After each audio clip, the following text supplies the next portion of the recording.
That's right. And see what Congress should do. What should happen is that people who got in over their heads in the housing market, they bought houses they cannot afford, they should just lose their house and they should be foreclosed on.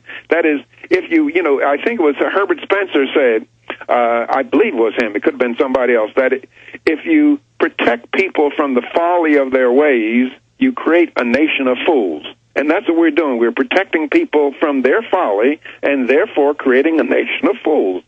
And see, the problem is that too many of us want to blame politicians for our problems. And yes, we can blame politicians just a little bit. But the bulk of the blame lies with the American people. That is because politicians are doing precisely what American people elect them to office to do. And what do we elect them to office to do? We elect them to office to use the power of their office to take the property of one American and give it to us. Now, let's shift gears. Let's shift gears, sir, into Barack Obama. Clearly, George Bush, size of government triples. I thought that was bad. Now, under Obama, he's doubling the government in 1 year. If you project that out 10 times by the time he leaves office or even more. So specifically, sir, I don't know whether that's sustainable, but surely that's what he's doing, and that's what the American people want. That's what they want. Look, if you doubt what I'm saying, what the American people want, let me ask you a question. Now, suppose I, Walter Williams, was running for the United States Senate from Texas, and I go back and forth across the state of Texas, telling my fellow Texans, look, I've read the United States Constitution. I know what Congress is authorized to do. And if you elect me to the Senate, don't expect for me to bring back aid to higher education funds, highway construction funds, prescription drugs, Meals on Wheels. Do you think I would get elected to the Senate from Texas? No, because maybe in Texas, but in other states, no, because they don't understand the feds take $1 of our money, send 30 cents back with strings attached. But here's the problem, Alex, is that the people of Texas would be absolutely right not electing anybody who respected the United States Constitution to the United States Senate. The reason why is that, for example, if I am the senator and if I don't bring back billions of dollars to Texans, that doesn't mean that Texans will pay a lower federal income tax. Exactly. All that it means is that Oklahoma will get it instead. That is, once legalized theft begins, it pays for everybody to participate.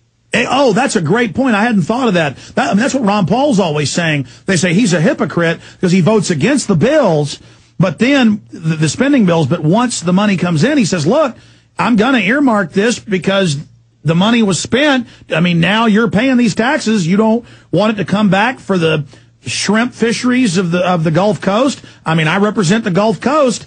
And so if I don't take this earmark, it's gonna go to foreign aid or something. That is absolutely right. So what it makes people who would otherwise be moral, they become immoral. That is because if you don't participate in the legalized theft, you're going to wind up holding the brown end of the stick, if you get what I mean. Wow. Amazing. Sir, I mean, you've been around a while. You've made a lot of predictions I've seen come true. What do you see happening with Obama with this false hope? He knows government health care isn't going to work. He knows trillions spent is just going to, down the road, make things even worse. I mean, I guess the special interests want all this money, and they're the ones that put him in office. Yeah. But how do you see this ending with Barack Obama and all these people that followed him and believe he's really going to give them a free house, give them a free car? You know, the people you see on TV saying all my problems are solved because Obama. You know, I don't know I don't know what to predict. But however, the current state of affairs is unsustainable. I mean, just one aspect. Forget about the health care and all this other spending.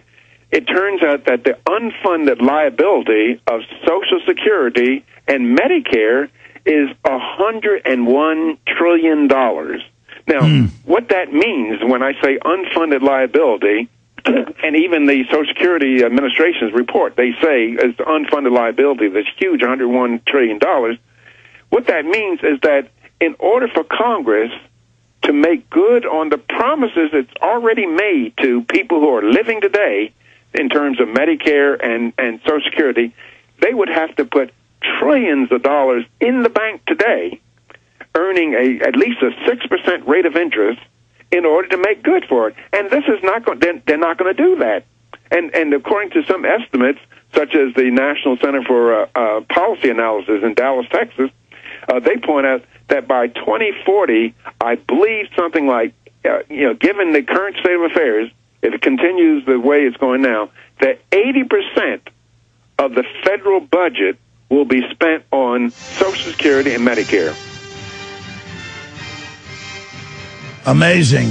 80%. Let's talk more about that in our final segment with Walter E. Williams, waltereWilliams.com. He is our guest. I hope he'll come back again with us soon. I want to talk to him about GM. Not only is there a bailout of GM, but the bailout money under World Trade Organization rules, part of it has to go overseas, so we're paying to ship it to China and Brazil and Europe. Stay with us. Let me tell you a little bit about one of our great sponsors, HomeGain.com. This is the place to get you started buying or selling a home, finding a realtor, and getting any real estate questions answered. Go to HomeGain.com and see what I'm talking about. All you need to do is type in your home address, and you will get an instant free estimate of your home's value online. This is a great way to be able to monitor the value of your home. And again, it's absolutely free. There are tons of tools to help you.